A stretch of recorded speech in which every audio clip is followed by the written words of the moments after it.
Baca doa biar diskusi ini berjalan dengan lancar. Berdoa kembali. Terima kasih. Selanjutnya kami akan serahkan kepada Bapak untuk membuka acara di tempat dan bagi dan silakan. Itu habis kita ini sebagai penggerak ya, pengajar praktek hingga ke di penggerak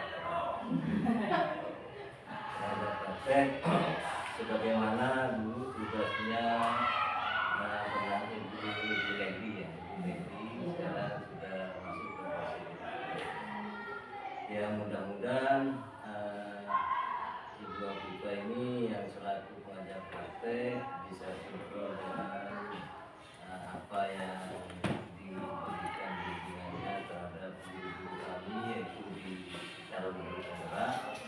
Memang guru penggerak itu yang saya tahu itu kalau sudah memasuki guru penggerak itu memang kompetensinya beda. Terima kasih Bapak telah memberikan pencerahan ke kami untuk langkah ke depannya. Semoga ke depannya banyak guru yang lolos di lingkungan. Selanjutnya dari Ibu Afi, silakan.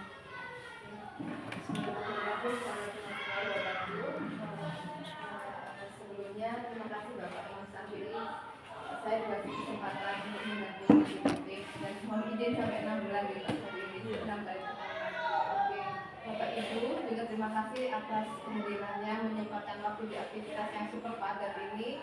Sebenarnya yang PI2 ini tujuannya itu Bapak Sari dan Ibu Bapak-bapak di sini adalah teman-teman CGP ini sudah belajar membuat visi sebagai guru penggerak. Nah, sekarang ini adalah kita akan mengadakan diskusi tentang apakah visi sekolah sudah selaras. Kemudian kalau iya, yuk apa yang mau dicita-citakan oleh SMP Klampis ini apa? Jadi harus ada prakarsa perubahan. Jadi di sini diskusinya boleh curhat. Saya maunya ini, nah nanti ada difasilitasi sama Ibu Juni apa saja yang ingin inovasi apa, yang ingin cita-cita tercapai untuk SMP Klampis ini. Itu aja. Garis besarnya adalah saya sebagai guru penggerak ini tidak akan merubah visi yang sudah ditentukan oleh sekolah, tapi ayo inovasi apa biar visi itu tercapai, itu aja. Masalah tentang visi mau dirubah itu adalah kebijakan sekolah dan Bapak Safi izinnya. Jadi di sini hanya statusnya hanya sebatas apa sih kata perubahan untuk SMP Negeri 1 Klampis. Itu saja Bapak Ibu, waktunya cukup, nanti langsung ke diskusi inti. Terima kasih. Assalamualaikum warahmatullahi wabarakatuh. Terima kasih Bu Afi. Baiklah Bapak Ibu, kita langsung aja pada materi diskusi tentang visi sekolah. Bapak Ibu, Bersama di sini. Bapak Ibu, marilah kita sebelum masuk ke mengisi kalimat yang saya sediakan nanti tentang keadaan siswa-siswi kita yang ada di sekolah ini. Di sini Bu, kalimat pemantiknya. Pada saat Bapak Ibu mengajar, adakah murid-murid yang malas mengerjakan tugas Bapak Ibu? Ada di murid tersebut yang malas, ya. Apa yang Bapak Ibu lakukan terhadap murid tersebut atau bagaimana Ibu menghadapi murid tersebut? dan jika memberi anak tersebut ke mejanya dulu, terus kita kasih anak murid supaya murid tersebut bisa mengerjakan tugas. Terima kasih Bu. Pertanyaan yang kedua pemantik yaitu bagaimana Bapak Ibu mengatasi saat menghadapi murid yang tidak mau membaca materi yang akan disampaikan dalam pembelajaran tersebut Bapak Ibu? Bagaimana cara mengatasinya? Kita menghubungi dulu anak tersebut, kita mengajak sebagai teman. Nah, di situ kenapa anak tersebut tidak mau Tidak mau membaca materi. membaca materi? Kita harus tahu latar belakang Nah, disitulah nanti kalau kita sudah tahu akan menemukan satu masalah. Terima kasih Ibu. Ada solusinya. Ya, terima kasih Ibu. Nah, dari di situ kita dapat menuju ke visi kita bagaimana anak didik kita tidak lagi malas untuk menerima materi atau harus pergi ke sekolah dengan senang hati. Di sini langsung pada materinya Bapak Ibu ya. Di sini materi diskusi kita adalah tentang melengkapi kalimat rumpang.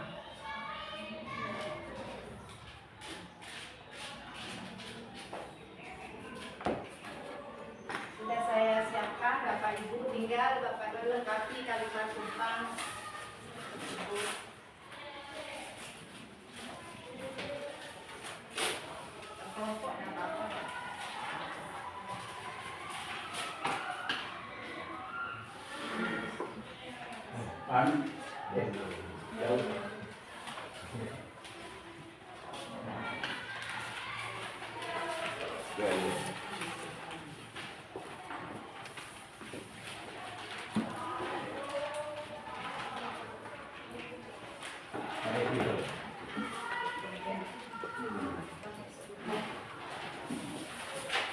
Mana transisi sekolah itu kita?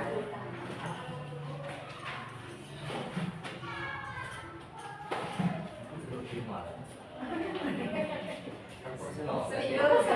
Itu berarti ada berbagai jenis itu Mas Teguh. Gitu ya.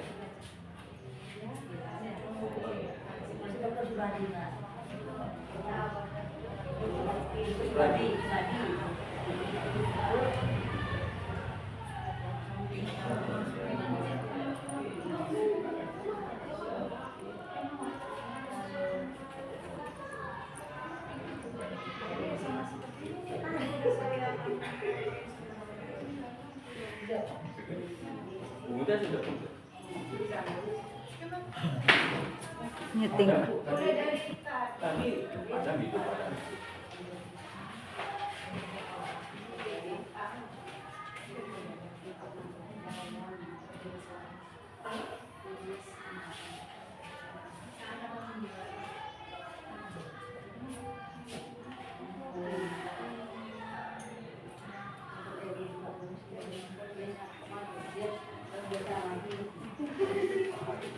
Satu kan, ya.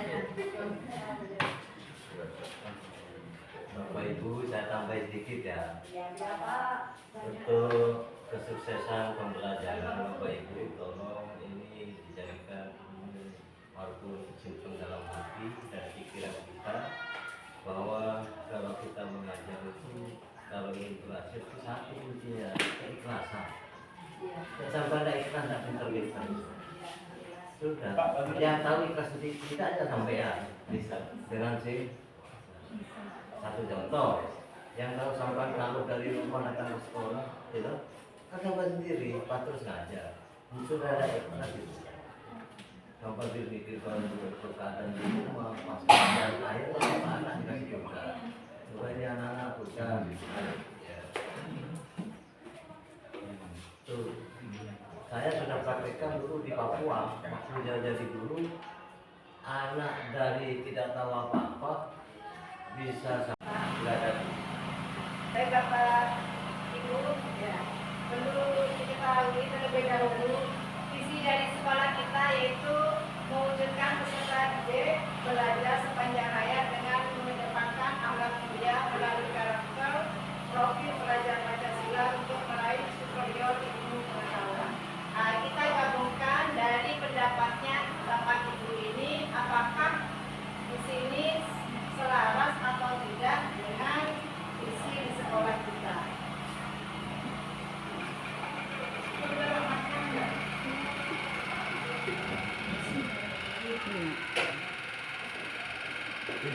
Itu Pak.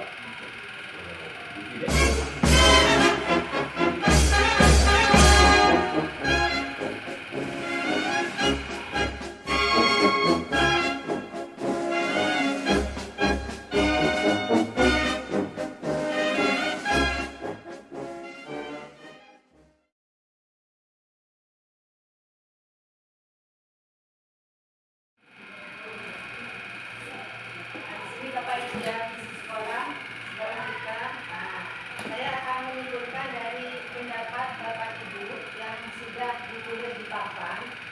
Saya akan menunjukkan bahwa di sini isi yang bisa kita susun, mewujudkan peserta didik belajar sepanjang hayat dengan mengutamakan akhlak mulia.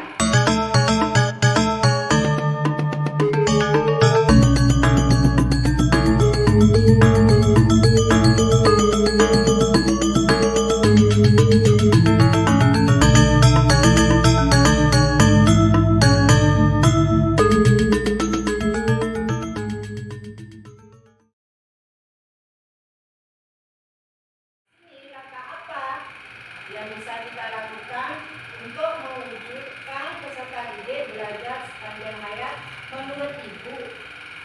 Langkah apa pada siswa agar siswa kita bisa belajar sepanjang hayat? Mungkin ada Bapak Ibu yang bisa menjawab. Atau perilaku apa yang bisa kita tanamkan pada siswa kita agar peserta didik di sekolah ini belajar sepanjang hayatnya, ya. Mulai bagaimana kita mengarahkan murid. Contoh ya Bu ya, saya akan beri contoh ya. Nah, di sini ya Bu ya. Dari sikap terlebih dahulu ya. Sikap dan perilaku yang bagaimana dari kita sebagai guru dan murid serta orang tuanya untuk menunjukkan tersebut. Jadi kita langkahnya yaitu yang pertama sebagai guru kita masuk memberi contoh terlebih dahulu, masuk tepat waktu, ya, ramah kepada anak didik kita. Terus berikutnya mengajar dengan menyenangkan. Jadi kita mengajar harus menyenangkan Bapak Ibu. Jangan sampai siswa kita takut terhadap kita. Ya, soalnya apa? Kalau biasanya siswa itu saya pengalaman sama anak saya sendiri, aduh besok pelajaran matematika, males, kadang nggak mau sekolah. Nah, situ. Jangan sampai kita memberikan kepada murid di dalam kelas itu tidak menyenangkan.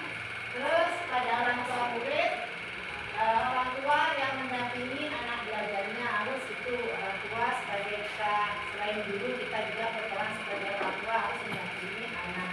Untuk murid di sini harus kita didik dengan disiplin, sopan terhadap guru dan lain-lainnya. Itu tiga pertama. Nah, di sini Ibu dari visi tadi, nah ini kita harus melakukan prakarsa perubahan. Prakarsa perubahan yang dimaksud di situ yaitu tentang langkah-langkah bagaimana kita mewujudkan yang tadi itu tentang mewujudkan peserta didik belajar sepanjang hayat. Bagaimana langkahnya? Nah, di sini kita harus melakukan prakarsa perubahan, yaitu dengan cara apa?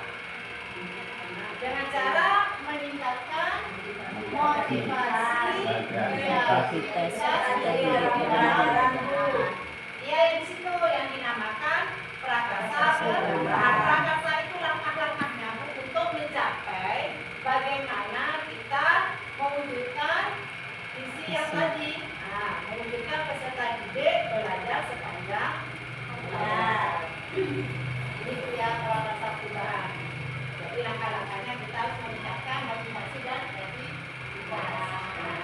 Dari situ Bapak Ibu, apa saja kolaborasi yang dapat dilakukan guru, orang tua, kepala sekolah untuk mewujudkan visi tadi? Bagaimana Bapak Ibu? Biasanya Ibu selalu berkomunikasi. Ada komunikasi yang intens antara pihak sekolah dan pihak siswa atau murid, misalnya dengan wali murid atau orang tua murid sendiri. Jadi untuk membahas apa di situ, isu-isu apa yang terjadi di sekolah terhadap putra putrinya. Nah di situ dibahas. Jadi di sini kan sudah ada sosial media yaitu WA. Jadi ada buat dulu nanti murid yang ada di situ. Dan di intens.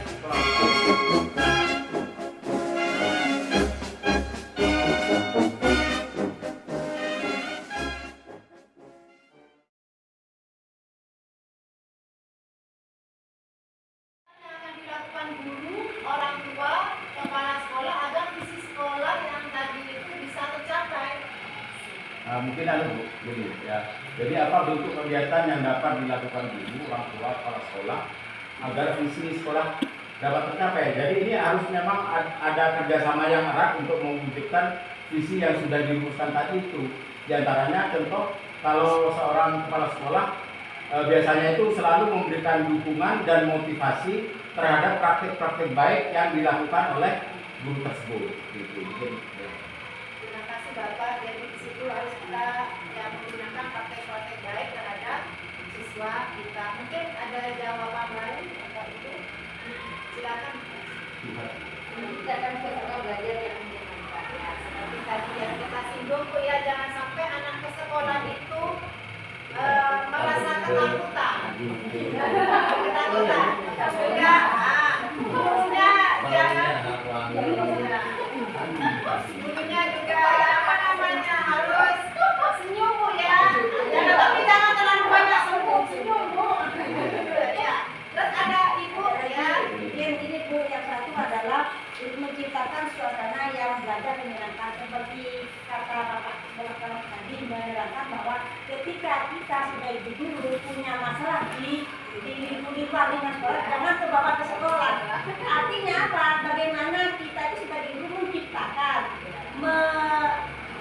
yang menciptakan suasana kelas itu supaya anak-anak didik kita betah belajar. Gitu. Yang kedua adalah kembali kita sebagai saya sendiri sebagai guru BK, kita selalu berkolaborasi dengan wali murid. Nah ini loh, seandainya ada tugas-tugas ataupun ada kendala, ada masalah belajar murid, jadi kita langsung berkomunikasi dengan ataupun kita langsung mengundang wali murid ke sekolah untuk membicarakan masalah itu. Begitu. Ya, silakan Bu. Mungkin selanjutnya itu memaksimalkan fasilitas pembelajaran yang sudah kita punya sekarang. Kita punya LCD, kita punya banyak media bisa kita gunakan. Contohnya seperti ketika kita mau ulangan kita menggunakan digital, ya banyak media-media yang bisa kita manfaatkan dalam melakukan proses pembelajaran sehingga kita simpulkan tadi bisa menyenangkan siswa dengan cara memberikan atau memanfaatkan fasilitas pembelajaran dengan sebaik mungkin di era yang sudah serba modern. Baik, terima kasih Bu. Ya intinya kita harus memanfaatkan fasilitas kita di sekolah ini harus menyenangkan ya biar apa? Biar siswa kita betah di sekolah. Ya. Terima kasih atas jawabannya Bapak Ibu. Nah di sini ya Bapak Ibu, yang langsung sama saya jawabannya yaitu kepala sekolah selalu memberikan dukungan dan motivasi terhadap gurunya Bapak ya. Selalu bisa memilih metode belajar yang tepat. Metodenya Bu jangan menonton terus Bu ya. Misalnya diskusi, jangan diskusi terus ya Bu ya. Biar gak jenuh ya Bu. Iya biar gak jenuh, biar anak-anak senang. Terus memaksimalkan fasilitas betul seperti Bu Santi tadi bilang ya. Di sini Ibu SMP 1 kampus ini sudah lengkap fasilitasnya. Ya baik terus apa LCD-nya sudah. Bahan ini Bapak Ibu apa saja langkah konkret yang akan dilakukan untuk merealisasi rancangan prakarsa perubahan ini? Saya juga. Apa saja langkah Ibu untuk melakukan prakarsa perubahan ini, langkah-langkahnya bagaimana?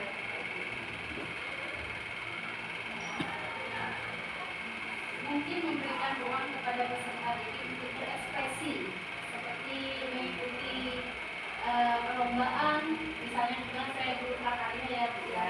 Misalnya seperti mengikuti perlombaan dalam bidang kesenian dan juga pameran-pameran ketika sudah ada. Jadi seperti mereka karyanya diakui gitu. Jadi menambah semangat dan motivasi kepada diri.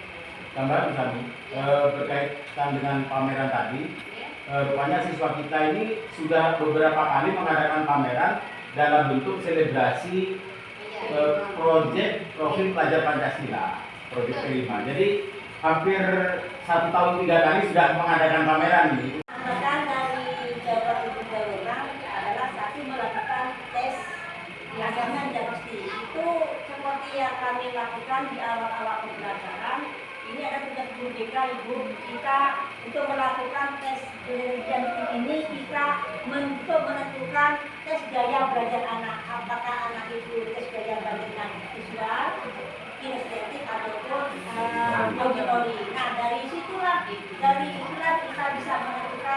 terus anunya anak-anak, oh ini loh di arah bisa begitu. Terima kasih. Memang kita awal mesti melakukan diagnostik. Soalnya Pak biar tahu kebutuhan tentang anak didik kita. Terima kasih Bu. Selanjutnya mungkin ada tambahan. Silakan Bu Elia. Yaitu menciptakan media pembelajaran yang bervariasi. Sebetulnya media yang bervariasi ini akan membuat siswa itu merasa kangen dengan kehadiran kita. Kira-kira model pembelajaran apa ya hari ini yang akan Ibu berikan? Jadi siswa tidak akan merasa bosan setiap harinya ketika bertemu kita dan pada saat pelajaran kita. Artinya siswa akan berharap-harap seperti apa ya pelajaran hari ini, seperti apa modelnya, permainan apa lagi yang akan Ibu berikan kepada kita di dalam pembelajaran. Terima kasih Ibu. Jadi di sini memang metode itu harus kita kembangkan biar apa? Biar anak kangen dengan kita, ya. Biar tidak menakutkan. Dan seperti ini ya Ibu. Oke ya, sayangnya Ibu tadi jawab semuanya. Saya tulis seperti ini. Yang pertama melakukan asesmen diagnostik ya Ibu ya. Selalu Ibu setiap tahun mesti melakukan diagnostik. Yang kedua membiasakan peserta didik untuk memberikan pendapat, ya. Terus mengadakan evaluasi pembelajaran, melakukan refleksi. Jelas Bapak Ibu selalu melakukan refleksi setiap akhir pembelajaran. Ya, karena apa? Bisa mengukur, ya, sejauh mana anak itu suka, apa yang akan kita lakukan ke depannya, pertemuan apa yang bisa kita lakukan semua untuk menyenangkan anak didik kita. Yang berikutnya memfasilitasi pembelajaran sesuai dengan potensi dan gaya belajar peserta didik. Berikutnya menciptakan media pembelajaran yang bervariasi ya. Terima kasih tadi Ibu Elia, karena bervariasi pembelajaran maka siswa kita akan kangen ya akan ditunggu-tunggu kehadirannya di dalam kelas. Berikutnya memberikan ruang kepada peserta didik untuk berekspresi seperti perlombaan dan pameran. Bapak Ibu, saya akan menyimpulkan mulai dari kita membahas tentang visi kita dari awal sampai akhir. Saya mengambil kesimpulan bahwa visi sekolah SMP N 1 Papis adalah mewujudkan peserta didik belajar sepanjang hayat dengan mengedepankan akhlak mulia melalui karakter profil belajar Pancasila untuk meraih superior ilmu pengetahuan. Visi kita. Berikutnya visi yang sudah disepakati dalam diskusi ini tadi, mewujudkan peserta didik belajar sepanjang hayat dengan mengutamakan akhlak mulia. Di sini saya menyimpulkan dari yang tadi tentang kalimat Jepang di sini. Terus pernyataan prakarsanya di sini adalah bagaimana langkah-langkahnya untuk mewujudkan peserta didik belajar sepanjang hayat dengan cara meningkatkan motivasi dan kreativitas peserta didik dalam pembelajaran. Kemudian untuk semua gagasan Bapak Ibu semua tergabung dengan manajemen sekolah. Terima kasih. Silakan melanjutkan